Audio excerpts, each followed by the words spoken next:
بسم اللہ الرحمن الرحیم نحمده ونسلم علی رسولہ الکریم اما بعد فاعوذ باللہ من الشیطان الرجیم بسم اللہ الرحمن الرحیم۔ سیرت النبی صلی اللہ علیہ وسلم کا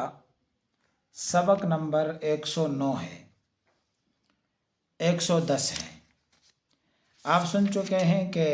غزوہ احد مکمل ہوا، جناب رسول اللہ صلی اللہ علیہ وسلم واپس تشریف لے گئے مدینہ منورہ، اور پھر اگلے دن حمراء الاسد کے لیے تشریف لے گئے 8 شوال سن 3 ہجری۔ یہاں پر پہنچ کر چونکہ غزوہ احد کا متممہ اس کو کہا جاتا ہے، غزوہ حمراء الاسد کو، تو یہاں پہنچ کر آج ہم تھوڑا سا تبصرہ کریں گے کہ غزوہ احد کے اندر یہ حالات کیوں درپیش آئے۔ اس کے چند وجوہات ہیں جس کو ہم مختصر جملوں میں آپ کو بتائیں گے کہ اللہ تو جانتے تھے اور اللہ کو معلوم تھا کہ احد کے اندر کیا صورتحال پیش آئے گی، لیکن پھر بھی مسلمانوں کو اللہ تعالیٰ کا یہی حکم تھا کہ وہ احد جائیں اور ان حالات کا سامنا کریں۔ سورہ آل عمران 4 پارہ اور پھر سورہ آل عمران کے چند آیات اور رکوعات میں اس غزوے پر قرآنی تبصرہ موجود ہے، اور قرآن کریم نے اس غزوے کے ثمرات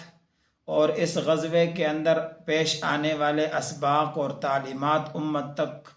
نبی علیہ السلام کے ذریعے پہنچائے۔ دیکھیں، جب احد کے لیے یہ لوگ نکل رہے تھے تو مشاورت ہوئی، ایک تو امت کو یہ پیغام ملا، دوسرا ان کے ساتھ ہر آدمی نکلا، معلوم نہیں تھا کہ کون کس لیے نکل رہا ہے، تو راستے سے منافقین الگ ہوئے۔ اس غزوے کی وجہ سے پتہ چلا کہ منافقین اپنی جاہ و جلال اور اس کے لیے غرض اور مفادات کے لیے جاتے ہیں، ان کا اسلام کی سربلندی سے کوئی سروکار نہیں۔ نمبر 3، اس غزوے سے مسلمانوں کا ایمان بڑھ گیا، توکل، بھروسہ، یہ خصائل حمیدہ جو کسی بھی مومن کے لیے ضروری ہتھیار ہے، وہ اضافہ ہو گیا اس کے اندر۔ اور نمبر 4، غلطی کا احساس موقع پر ہونا، کہ 50 تیر اندازوں نے جو غلطی کی تھی اور جگہ کو 40 آدمیوں نے چھوڑا تھا، اس کے بدلے میں 70 شہداء دینے پڑے۔ جناب رسول اللہ صلی اللہ علیہ وسلم کو زخمی ہونا پڑا، جناب رسول اللہ صلی اللہ علیہ وسلم کو اذیت سے دوچار ہونا پڑا۔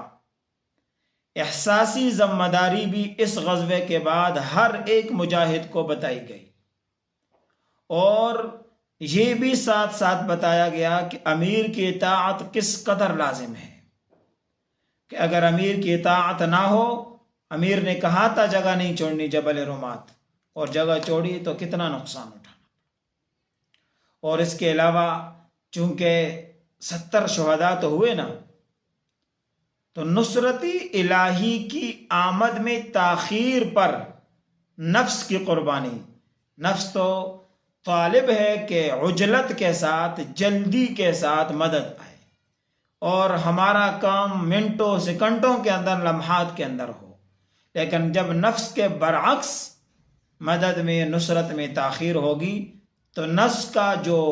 ایک گھمنڈ ہے اور نفس کا جو ایک نفس کی جو چاہت ہے وہ ٹوٹے گی، اور جس کی وجہ سے نفس کی اصلاح ہوگی۔ تو نصرت الہی کے نزول میں تاخیر سے یہ والا سبق بھی پڑھایا گیا، کسر نفسی کرائی گئی۔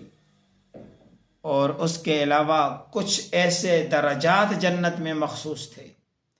کہ اس کے لیے احد جیسا معرکہ کا ہونا لازمی تھا، اور اولیاء اللہ کو ان درجات تک پہنچانا شہادت کے ذریعے، اور جو زندہ بچ گئے ان کو صبر و استقامت کے ذریعے ضروری ہوتا ہے۔ تو اللہ تعالیٰ نے شہداء کو شہادت دے کر ان درجات تک پہنچایا، اور دوسرے صحابہ کرام کو ولایت کے درجے پر فائز فرما کر صبر اور انعام وہ صبر کا انعام دیا۔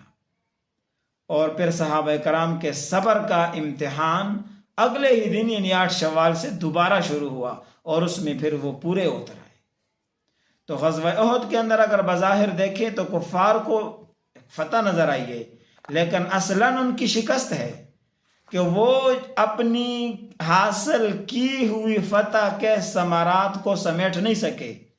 اور وہاں سے بھاگنا پڑا ان کو، اور راستے میں جو ان کو منصوبہ سوج گیا کہ ہمیں تو کیا کیا جلدی میں، تو واپس پلٹنا چاہا تو وہ بھی ناکام ہو گئے۔ اور اس کے بعد غزوہ احد میں اور کیا کیا، غزوہ احد کے بعد بظاہر ایک